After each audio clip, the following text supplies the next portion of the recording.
Move on to night number 3, where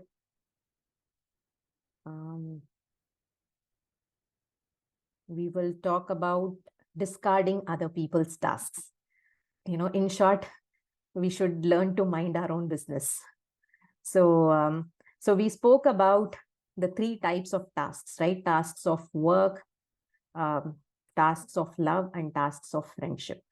So when we talk about tasks, it is more important that there is a separation of tasks. Okay, this is extremely important because this is one of the main reasons why there are relationship issues.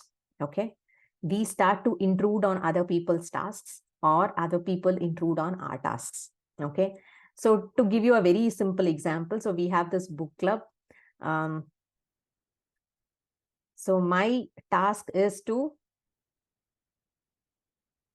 just a second, I'm just adding all the people back. So my task is to share the summary of the book. Okay, whether listening, note taking, whether you're focused on this class session or whether you are doing something else, whether you're processing the information, all these are, those are not my tasks. Okay, so I should not be intruding on your tasks. So whether you keep your video on or video off, these are things that I should be least bothered about. Okay, so my task is to make sure that I convey the book summary, in the best possible way I can. So that is where my task ends. Okay, so the author also talks about the task between a parent and a child. So a child has homework. Whose task it is to complete? It is the responsibility of the child. But what we do is that we keep nagging, we keep pushing the child to finish the homework. Okay, what happens is that over a period of time, the child will not start to take responsibility.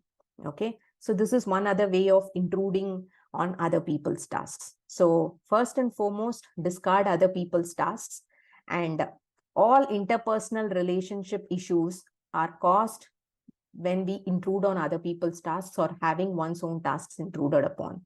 So what this leads to is that we keep worrying about others. We keep worrying about the actions taken or inactions by others, right?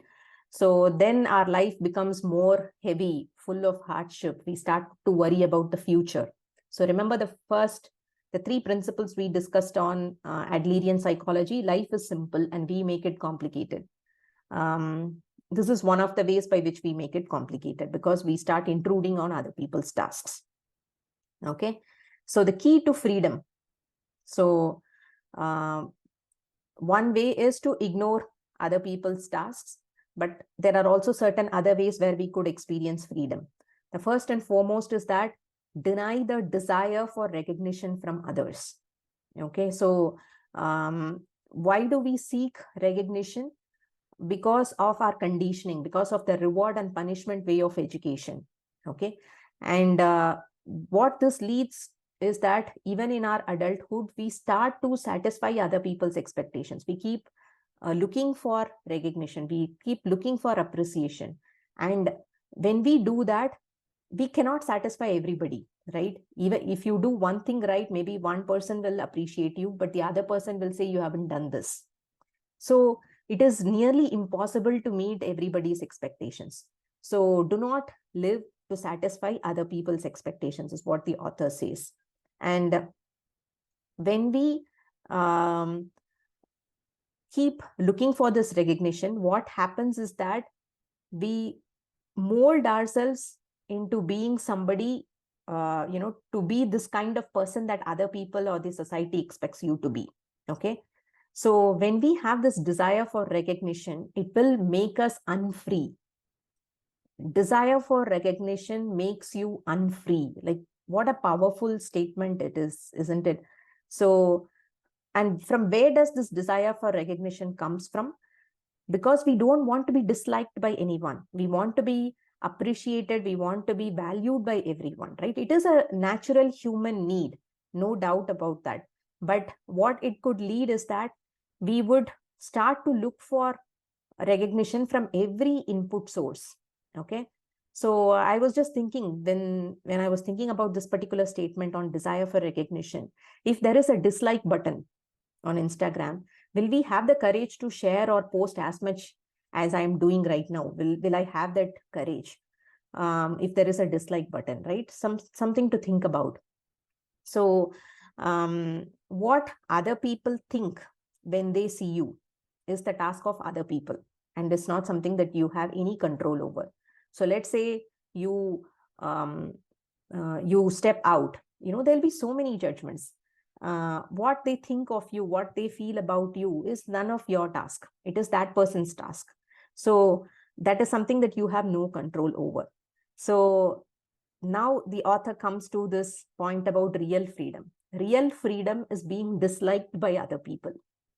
I mean, this is like, such mind blowing, isn't it? Where would we even have that thought about it's okay to be disliked by other people? Not at all. We want to be liked by everyone. Okay. But the author says it puts us in a sort of, disrupts our freedom. Okay. So real freedom is that there should be some people who dislike you.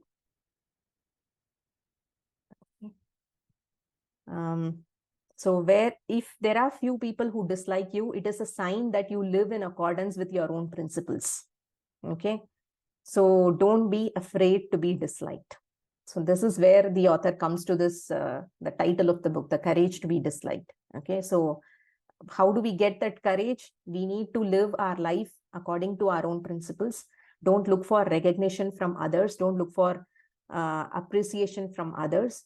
And if we start looking for it in, every possible channels, and then we become someone else. We become somebody who the society wants us to be, whereas we may not want to proceed in that direction. Okay. So when we start to discard other people's tasks, eventually, step by step, as you saw, it will lead us to having the freedom, having the courage to be disliked, and then we experience a sense of real freedom.